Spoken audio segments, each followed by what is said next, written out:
Talking about people who take on tough jobs, people who care for those most in need, brings me to my next guest. It isn't easy to feel positive, I guess, about AIDS, but thank goodness there are people who know that when there is no cure, then care is the most important thing. People who cheerfully help when the family can't or simply won't. Pat Hughes is a mother of 7. She's one of those who helps victims with, I guess the answer is a love and cuddles. Would you please welcome Pat Hughes? Welcome, Pat. I did think that was appropriate. I thought that the ad for the Salvos, talking about helping people whom others don't want, and pretty much what you're doing, what prompts people like you to become carers of AIDS victims? Oh, I think there's many different reasons. Why did you do it? Actually, I'd known a young fellow who died, and his family were wonderful. They looked after him. But it worried me that there might be some who didn't have this backup. And it kept worrying me. And one day I picked up a magazine and there was an article about Community Support Network. And I thought, that's it. I'm meant to do this. And Community Support Network? Yes. Okay. And so I contacted the people and went from there. I was a bit worried at the beginning because when I went for the interview they were all gay men and I thought, oh, gee, they won't want me. And I worried that gay men wouldn't want an old bird like me. An old bird like you. But anyway, they did, you know. I guess the reason they did want an old bird like you was, as you put it, was the fact that that they've become, the AIDS victims have become the lepers or the pariahs in our society, that few people want to help them. No, we've got some wonderful people that help, you know. Young people, that's the part that amazes me. You know, young people about 20, all I thought of was having a good time at that age. But yes, we don't have enough though, that's the problem. Well, you're a mum of 7. Yeah. No, I know, I'll ask the question, but none of your children have AIDS. No. Or have had it. So had you come across AIDS victims before, apart from this one family you spoke of? No. I had read quite a bit about it. You weren't afraid? You didn't think that by being around these people you might get AIDS? Oh, no. That sort of silly I'd scare? have to try very hard.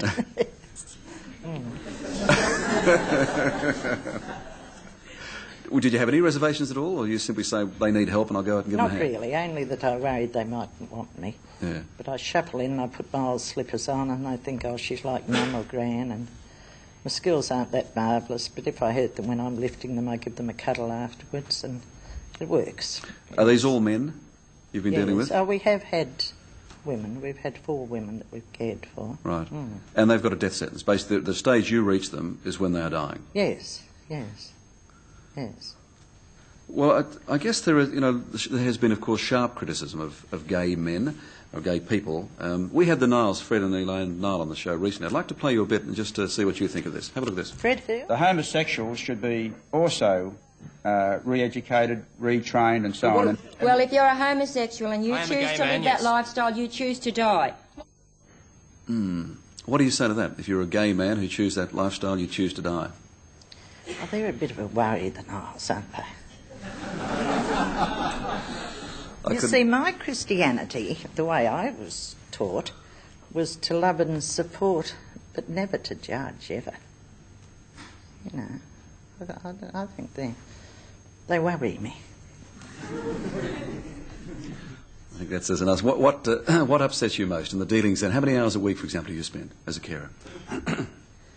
Oh, I spend, it varies, probably about 20, sometimes up to 50. But of course, I do it because I want to go out and do it. I have the time. Keeps me out of pinball parlours and all that. But you're only required or asked to do about 6 hours a week, a shift of perhaps 6 hours a week. What does that mean? What do you do? Well, there's many things you can do. Some people transport people, or they might take them out. They might not want to do hands-on caring. Some people do gardening. Some people might do housework or cooking. There's many things you can help. Now, there's also a daycare centre where the boys go on Friday after their clinic, and they do a lot of handcrafts and painting and this type of thing.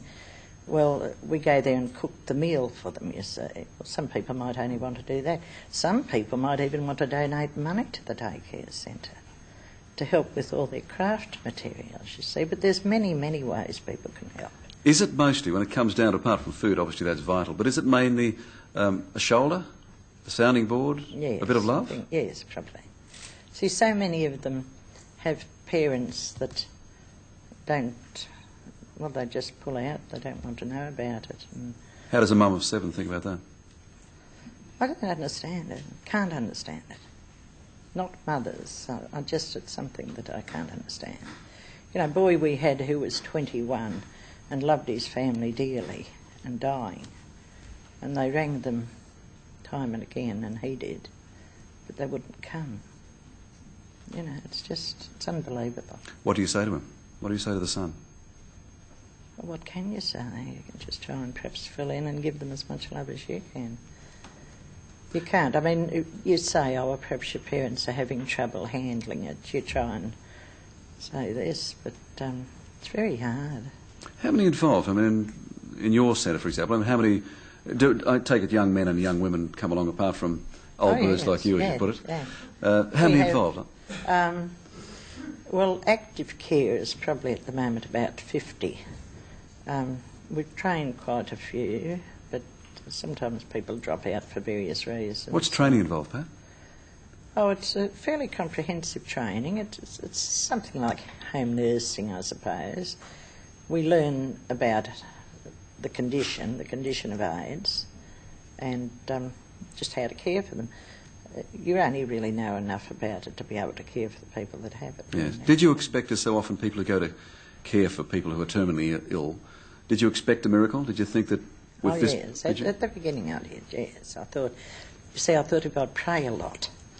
I'd never said so many rosaries in my life, and then I realised that there aren't any miracles, really, not at this stage anyway. And the first boy who I became very close to, and he died, I just couldn't believe it. I thought, you know, you give it your best shot and you really think they'll live, but you get used to, you know, I don't say you get used to it, but after a while you accept the fact that it's not going to happen, there's not going to be a miracle. So you just have to do the very best you can. What do you get out of it, Pat? Oh, a great deal of personal satisfaction, I suppose.